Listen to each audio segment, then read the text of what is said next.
Hello and welcome to The Round So Far, brought to you by AAMI, Riley, Beveridge and Kane Cornes, with you once again. It's been a massive Saturday of footy, Kane. Let's get it started with our big story. It came at Marvel Stadium, where Essendon remarkably went to 6 wins on the season. They're in the top 4 as it stands. Can you believe that? This is the final siren. I just thought they were terrific. 4 goals down they were during the second quarter, so the resilience that they showed, I thought after half-time, they really stepped up. I thought their midfield got on top and they had some real winners forward of the ball, and I really loved some of the one-on-one matchups today. I thought Kelly did a really good job on Toby Green. I thought Mackay after half-time on Hogan was awesome. So there's some matchups there that were worth their weight in gold in terms of going to see. But this is a different Essendon group. They have great leadership. They have more resilience than we've shown. And when they've been challenged this year, they've stood up. And I thought today, against really good opposition, this was the win that they needed for us all to take them seriously. It certainly was. So they kicked 8 of 11 goals in the second half. The Bombers, they were fantastic. The Giants, the orange tsunami has been what we've seen all year, but Essendon managed to shut it off today. Their pressure across the ground was incredible, particularly in that second half of the game. Yeah, so we saw a little bit of the Giants' ball movement off the half-back line and they got it going a little bit, but particularly after half-time, geez, they lifted their intensity and they got after the opposition. It doesn't matter how good the opposition are, you struggle when the team's in your face, they're forward pressing, they came forward hard and aggressively, and they gave their forwards one-on-one opportunities inside forward 50, which they maximised. 15 marks inside forward 50. Langford was enormous. He took 5 of those. And then Guelphy played a bit of a cameo in the second half with 3 goals. He was important, not only with his ability to do damage on the scoreboard, but also his pressure. And haven't Durham and Caldwell been really important to support Zach Merritt through the midfield? They certainly have been. You mentioned before the Bombers took 15 marks inside 50. Langford took 5 of them. He was fantastic once again, but their ball movement forward of centre was so slick, the Bombers. Yeah, it was after half-time, so it was an awesome display. Plus 17 in entries, plus 39 in marks. And this is the result of it. And it doesn't matter if it was Buckley, it didn't matter if it was Taylor. When you are delivering it inside forward 50 like that from Merritt to Jones, no one can really stop that. I thought that was from stoppage, free kick to Goldstein. Their defensive structure broke down. So there's some real concerns for Adams Kingsley because they do pride themselves on their ability to defend the ground. Their high half forwards come up, protect the corridor, and that looked really good in the first half. But in the second half, the Bombers split that open. The Giants you mentioned, they've had a bit of a difficult month. So we'll see here the scores from stoppage differential in games. This is where they've been so good over such a long period of time. But you'll see there, in wins this year, plus 10 scores from stoppage. In losses, negative 13. You can see they're conceding 46 points against on average from stoppage in their defeats. And it's a strange one because of the personnel through the midfield. Like, there's big names in there. I actually thought Green was pretty good, 18 contested possessions through the midfield, and Briggs is a solid ruckman. And we know Canelio back into the side. He's been really important. Kelly on the wing, but Essendon really took it to them. And once again, I keep referencing the second half, but there was a real shift in intensity, and I thought Merritt was the one that got them started in the third term, and they punished them with scores from stoppage, and the numbers are there. So for the rest of the competition, you go, okay, well, if we beat the Giants at stoppage, we win the game, and that was the case today. Hey, just a quick one. You called me silly a couple of weeks ago when I said, can the Bombers make finals? Can they? Well, they can now, but I needed that validation today because their draw becomes pretty comfortable in the next fortnight. They've got North and Richmond, so what an opportunity. Their last 5 weeks are undefeated, and they're starting to get it done against good opposition, draw against Collingwood, and that today against the Giants, who were premiership favourites only some 3 weeks ago.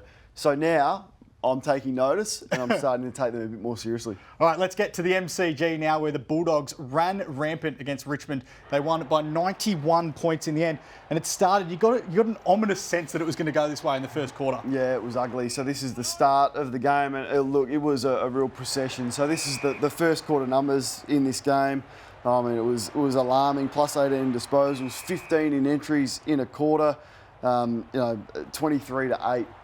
Inside 50s in this term, which was a real issue for Richmond. I just wonder whether they've given up, the Tigers. And it's a big thing to say, but I know the personnel issues that they've got, but some of the vision that we saw and the lack of pressure and effort and any want to get after the opposition was a real concern. And with such a long period to go for the rest of the season, I feel like it's only going to get uglier. and it was ugly in terms of the way they had the ball and the way they moved the ball, particularly off the back half in this first half. They had 37 turnovers in the first half alone, the Tigers. Yeah, the Dogs were up by 47 points at half time, and this is from good players. Like, we're looking at Shea Bolton here, we're going to see Dustin Martin. So we're not highlighting kids and we're not highlighting inexperienced players. We're highlighting ridiculous options through the middle of the ground that the Dogs just feasted off. And this is a Western Bulldogs side that hasn't been in good form. They come off a loss to a bottom four side in Hawthorn last week. You've got two players open inside forward 50. This is AFL football. That's Dustin Martin, a three-time Norm Smith medalist, taking that option and turning the footy over. So they were absolutely belted from stoppage. And off turnover, it was alarming how easily the Dogs were able to score. And the beneficiaries to that were Darcy with 4, Harms kicked 4, never kicked a goal for the Bulldogs before he got 4, and Norton kicked 4 as well. So a lot of those Western Bulldogs had a day out at the MCG. You mentioned him there, but let's get to our Saturday star now, and it is the Western Bulldogs youngster, Sam Darcy, who finished with 14 disposals, 7 marks, 8 hitouts and 4 goals. His marking above his head was fantastic all night. Yeah, well, he was lucky because he got the match up and there was probably 20 centimetres there. A lot of these are on Vlosten, who was forced to play tall and wasn't able to compete in the air. But I'm just really excited by this guy. I think he's one of the most exciting young players that we've seen in a long time because he's just unique. He's really becoming aggressive in the air and he's starting to understand that if I jump, there's not many defenders that are going to be able to go with me. And when there's a lack of pressure like that from Richmond in the midfield, then he's always going to have a nice day when it's delivered like that. But I just think that the sky's the limit for this guy and what he can get to. In terms of it being a dour night for Richmond, they already had 12 on their injury list. Jack Graham went off with a hamstring injury early in this one. Sam Banks suffered that awful concussion. He was stretchered from the field. And also Maurice Rioli late in the game, stretchered from the ground with a lower leg injury. So what do we learn about the Western Bulldogs? Not much, because their next 4 weeks is going to become more of a learning experience for us. So the Giants, Sydney, Collingwood and Brisbane. And for Richmond, I just love the coach to get just a little bit nasty now. It's been, I'll take the blame, it's my fault, we got injuries. Yep, all of that is true, and you do have injuries, but that doesn't excuse what we saw at the MCG tonight from some proud footballers who I thought really did turn their toes up and almost gave up on the season. And with 15 matches to go, it's a long way to go when you're starting to give up already. So that they'll review that tape, and I hope they review it hard, and I hope Adam Uza has a few more stern words to say than what he's had so far in his short coaching career. Let's get to the top end now in Darwin, where Gold Coast recorded a pretty convincing victory over North Melbourne. They took this game away from them after half-time. They ended up winning by 68 points after kicking 5 straight in the second half, but it was a scrappy match in pretty difficult conditions. Yeah, you don't get too many good games of footy up there. They're always ugly. They're really difficult conditions. Once again, North Melbourne, it's the 5th game they've lost by 50+ points through 9 games this year. So that's, they've conceded 100 points in every game. But let's focus on the Gold Coast here, because you're right. This was the quarter where they broke it open, plus 22 in entries. They were plus 31 points from stoppage, 44 points. They outscored North from turnover. So it was a complete performance in every key facet of the game. They'd be sitting there and Damien Hart would go tick, tick, tick, tick, tick. But once again, it's almost like the Western Bulldogs. What did we learn when you come up against an opposition as poor as North? Let's get to North Melbourne now, and we'll get to our moment of the weekend. When things aren't going against you, Kane, they're not going your way. And have a look at this. Paul Curtis, you can see the time ticking away, 4, 3, 2, 1. He gets the ball running into an open goal. Now, this would have drawn the scores level. Siren goes there just before he kicks it. Goal doesn't count. Would have drawn the scores level at quarter time. It's a 6-point margin. Gold Coast kicked the first 3 in the second quarter, and all of a sudden the game's away from them. Yeah, look, I don't think it would have been the difference in the game, but you're flat because it would have given them a little bit of momentum going into quarter time. But I just love North to focus. Just keep it simple, okay? Yeah. What can we do? Can we win a tackle count? Like when you are smashed with disposal, the opposition have the ball a lot more than you do, gives you more chance to tackle. Makes sense, right? I couldn't believe in slippery conditions, minus 22 in tackles. So they didn't have a tackle inside forward 50 last week, and they've been beaten by minus 22 in tackles tonight. If I'm Alistair Clarkson, I'm just going, all right, what are we going to do? Yeah. Let's try and win a tackle count, and let's keep it really simple, because defensively, all this North ball rubbish that they went on about in pre-season clearly was a mistake, because it's been at the expense of the team actually showing any effort on defence, and that is alarming that they were out-tackled so badly tonight. Let's get to GMHBA Stadium now. Friday night footy, where Port Adelaide shot into a 49-point lead midway through the second term. The Cats pegged them back and they ended up holding on by a goal, but some gritty moments in this last quarter when the Cats were coming. There's some key moments. Gee, they stormed home. Stengel kicked 4, thought he was excellent. This is the advantage call that wasn't paid. Advantage, Jeremy Cameron ends up kicking the goal in the goal square. Chris Scott was not happy about that. That ball came back and Ollie Henry had a snap and missed. You can see the time on the clock there and the score, and there's the result. Kenny Hinkley is pumped up. But I thought it was a coaching masterclass, really, from Ken Hinkley. I thought he picked them apart from stoppage. I thought the use of Horn Francis as a high half forward coming up, kicked that first goal of the game. Doing that was really influential until they had to tag him in the second half. And we'll get to the role of McEntee on Tom Stewart shortly. But Ken has his detractors, and whenever they lose, the Port fans come after him and they want him sacked. When he wins, no one says anything. So I think it's important that with such an important victory against good opposition that they've been criticised for not beating, he needs to get his just desserts. And part of his strategy was that matchup that you mentioned, Jed McEntee on Tom Stewart. Tom Stewart's been so good for so long. Take you behind the goals here, Kane, because there was just a couple of moments where he had that tagging role and he just ushered him out of... How many times do you see Tom Stewart win an intercept possession? Exactly. 2 intercept marks he took Tom Stewart. Remember we sat here after the Adelaide game, well, what were Adelaide doing on Tom Stewart after he took 10? This is what it takes. I mean, McEntee would be 175, 76 centimetres. What's Tom Stewart? But it was discipline. He got under his skin. The 50-metre penalty here that he gives away in the first quarter, he was rattled. Chris Scott was forced to take him away as an intercept defender and put him on the wing. So it's really good coaching, and it's something that other teams should be doing. Identify the opposition's best player and go after them. And it doesn't matter who you are or your level of ability. If you've got a determined mindset and a plan in place, you can pull it off. And credit to Port Adelaide's coaching staff for once again identifying. It's not the first time he's done that job, but more importantly for Jed for being able to execute. Some big news coming out of this one in terms of Jeremy Cameron going into the concussion protocols. Suffered 2 big head knocks, as we're about to see here in the second half. Now, he stayed on the ground throughout and finished the game. The Cats saying this afternoon that he conducted a HIA test on ground and cleared it. He then passed a SCAT test after the game, but he reported concussive symptoms on Saturday morning and went into the protocols.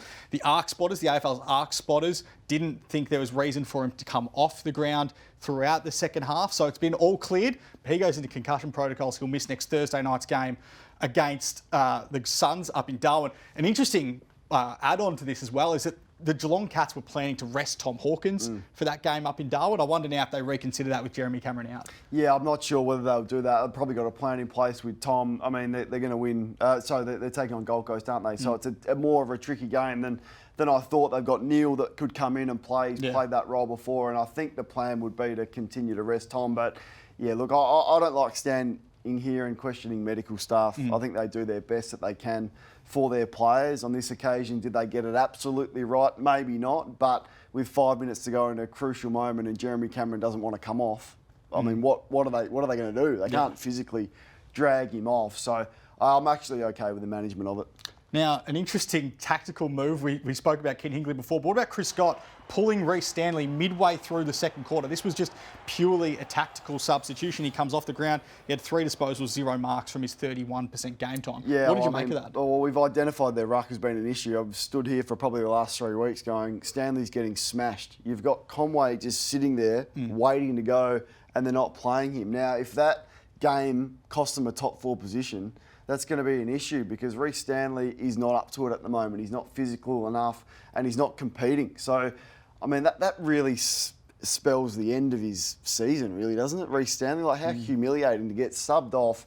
He's rucking against a 4-gamer in Visitini, and with 10 minutes to go in the second term, he's off.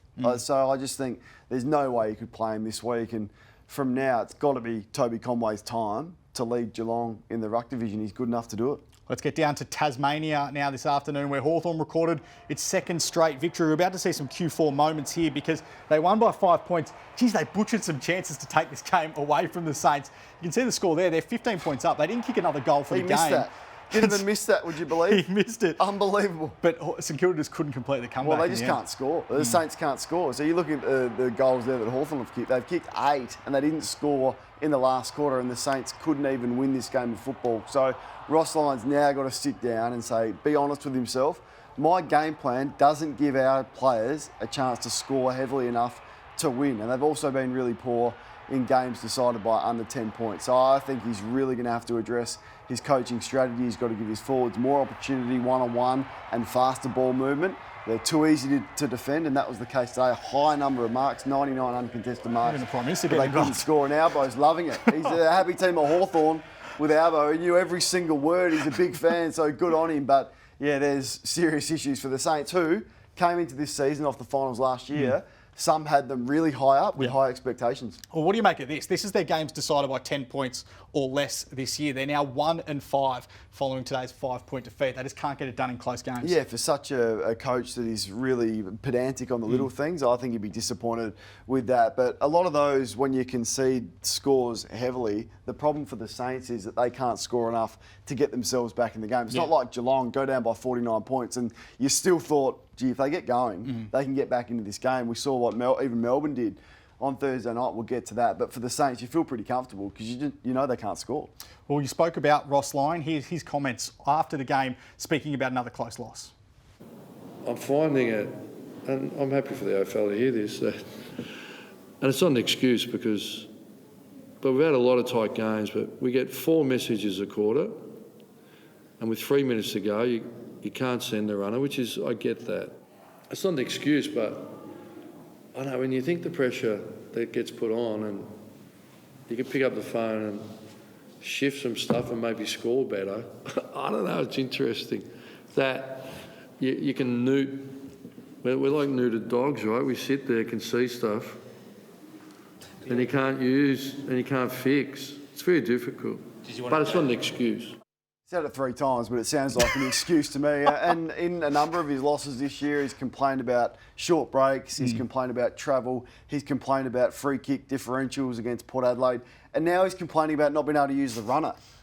I would love more ownership of him to say, look, the game plan that I have put in place does not give our team an opportunity to score and beat the best sides. He's just lost to a bottom 4 side, Ross Lyon, and I think the scrutiny needs to come on him and his team, because when they sacked Brett Ratton, they did so because they believed the squad was better than the results that they've shown, and I haven't seen any improvement from that moment. He swung one tactical change in this one. Josh Battle went forward. He's played at centre-half back for much of the year. He finished with 22 disposals, 9 marks and 2 goals. He was almost secured as best player, but Max King again struggled. Only 8 disposals, only took 3 marks, kicked a couple of goals, but it's been interesting how they've rejigged that forward line. Yeah, I like Battle. I like him. He has a crack. He's a competitor and he's versatile. He can play wing. I think he's even gone on ball and he's gone forward here. And you thought he was the one that looked like the most dangerous forward. We know Phillip, who's struggled, he's gone back. We know Owens at times has struggled, although he hit the scoreboard a couple of times today. But Battle looked to be the most dangerous forward after that move at half-time. All right, let's get to our AAMI clangers now. Who covers clangers? AAMI does. How about this, Kane? Sam Taylor's about to take Mark of the Year. He's got the car in his back pocket, and then his teammate Jack Buckley spoils him. Disaster. We've nearly seen so many nearly hangers this year. Jake Stringer nearly took one today as well, and he dropped it. What's happening here? So a fan throws the ball out to Alira, completely away from him. All in good heart, though, good-natured. Everyone was laughing around it. What about Charlie Curnow as well? He pinged himself for deliberate here. Yep, he shanked it off the side of the boot and said, I just hope the umpire doesn't ping me. They love insufficient intent. They love it. Well, he's pinging himself there. Hey, Kane, you might remember last week we mentioned Darcy Moore kicking it, one of the great clangers, swooped by the... Had a rough day, didn't he? Swooped by the magpie, the light pole falls down, it hits his car. No. We were duped, Kane. We were duped. It was an AAMI clanger. AAMI set this up. Didn't actually happen. No, what? I don't believe that. You tell me that's fake. I'm telling you that's fake, Kane. That is good camera works, good acting. It's very good acting from Darcy Moore. All right, let's get to Thursday night footy now, where Carlton just held on against Melbourne. Some controversial moments in this last quarter. We see Brodie Kemp there winning a free kick. It could have resulted in a goal, which is all the more important in a one-score game. Shouldn't have been a dangerous tackle, which it was. We're just seeing how many times would he nail this? Because any score would have done. 7 metres out and he's missed everything. You see the time there. Then Max goes, I'm a weapon from outside 50 again. He launches it from 52. What a season he is having, the inspirational captain. And they've come from nowhere, but in the end, see the Carlton fans, they love it. Really important, really important win for the Blues, and really does keep them in touch with the top 4. They were 38 points up, the Blues, halfway through the third quarter before Melbourne kicked 4-1 in the last term to bring it back to 1 point. Christian Petrarca was massive in that comeback. A career-high 5 goals to go with 21 disposals, 4 clearances and 7 tackles. It's as good at individual performances we've seen this year. Just love the power and the strength, and he just knows this is a player that is absolutely at the peak of his physical powers, and I really enjoyed his ball use. If there's one criticism I've had over Christian, it has been he can spray them from time to time, and across his career he's been pretty inaccurate in front of goal, but didn't he seize the moment and absolutely make the most of his ball use? So kicked the 5 but also set up a few goals as well, and was nearly the one that won the game for Melbourne. You just wonder how they use him ongoing now, and whether some others like Neil Bullen, Sparrow can step up, even maybe Rivers can go into the midfield, which can allow Simon Goodwin the luxury to keep that guy forward. Because he was tagged early by Matt Kennedy and actually was held pretty well throughout the first quarter and a bit before going forward in the second term. Hey, one of the best matchups of the year, of every year they play each other, is Stephen May against Charlie Curnow. It was another fascinating battle. Loved it. And the Blues actually started using Charlie Curnow, particularly in the second half, more how you want them to in terms of higher up the ground. Get him up the ground. I thought they did that earlier as well. Get him up the ground. I mean, May's terrific in those one-on-ones, but if you want to wrestle with him, Charlie's not going to win those wrestles. But when he does this,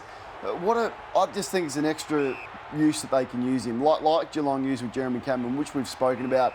Because he's such a great kick and decision maker outside 50, of course he can do that. And I just thought it was, I don't know who won the battle. Yeah. We know Curnow kicked a couple of important goals, including this one. That one's in the third term. He kicked another one from centre bounce and got away from May at times.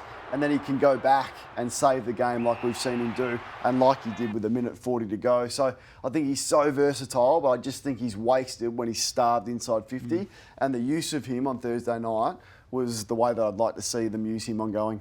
Let's get to Friday night footy out west at Optus Stadium. Fremantle against Sydney, and it was a pretty solemn night at Optus Stadium following the tragic passing of Cam McCarthy, aged 29. He played 4 years at Fremantle between 2017 and 2020. Alex Pearce and Nat Fyfe, former teammates of Cam McCarthy. He also played at the Giants. It was just such a hard night for the entire Fremantle Football Club and the Giants across the course of the weekend who paid their respects on Saturday evening. But you can see there, it was clearly emotional for them. Yeah, no, it was shattering for them. And the fact that they actually went out there and played a game of football, gives all my admiration to them. Some did it tougher than others, clearly with the closeness of the relationships that you have across a footy club when you've been there for a long time. But I thought the way that they paid their respects was really touching. In terms of the game itself, Fremantle were just so inaccurate throughout the entire match. So they kicked 4 goals, 15 throughout. We'll have a look at the statistics in a moment, but they basically were level or beating Sydney in virtually every stat category. They just couldn't find the target. Pretty much, yeah. And this is so deflating when this happens, particularly against a good side and particularly early. So it was 11-2 to 2-13 at three-quarter time. And Fremantle kicked 1-7 from inside 40. You just can't win games of football. We've seen how important accuracy is across the competition, and there's nothing really that is across the board when you can say this is what is going wrong. It affects some teams every week, but there's the numbers you're talking about. But you lose the game by 43 points. Largely just because you couldn't put it through the big sticks. So that was to three-quarter time. They had 2 more scoring shots and they were still 8 goals down, which is just shattering for them. Just quickly, the Swans now, best start to a season since they relocated to Sydney. Are they flag favourites? Yeah, I think they are, and deservedly so. I think they got Chris Scott's the best coach. I think Longmire is the second best coach in the competition. He's been there for a long time. Elite midfield. A little bit worried about their key forwards, and I think they're just a touch undersized down back. But how could you be critical of anything right now? Let's get to the rest of the round now. Of course, only 2 games left due to Mother's Day being on Sunday. Collingwood West Coast at Marvel Stadium, and then Adelaide against Brisbane at the Adelaide Oval. Anything tickle your fancy there? Oh, not really. I just think Adelaide need to make a statement. They're going to have to get on a run and win probably 4 or 5 games in a row at some point this season. And off the back of the showdown where they were so good, and against an injury-hit Brisbane, you'd think that they take care of business pretty comfortably. All right, thank you for your time tonight, Kane. Hey, just before we take off, a big congratulations to our producer, Paul Baston, and his now fiancée, Zoe. Wow. Engaged over the weekend. It's the reason why Paul slacked off and taken the weekend off this weekend, as you might know. Paulie. And so to all the mothers out there as well, have a magnificent Mother's Day. Enjoy. See you next time.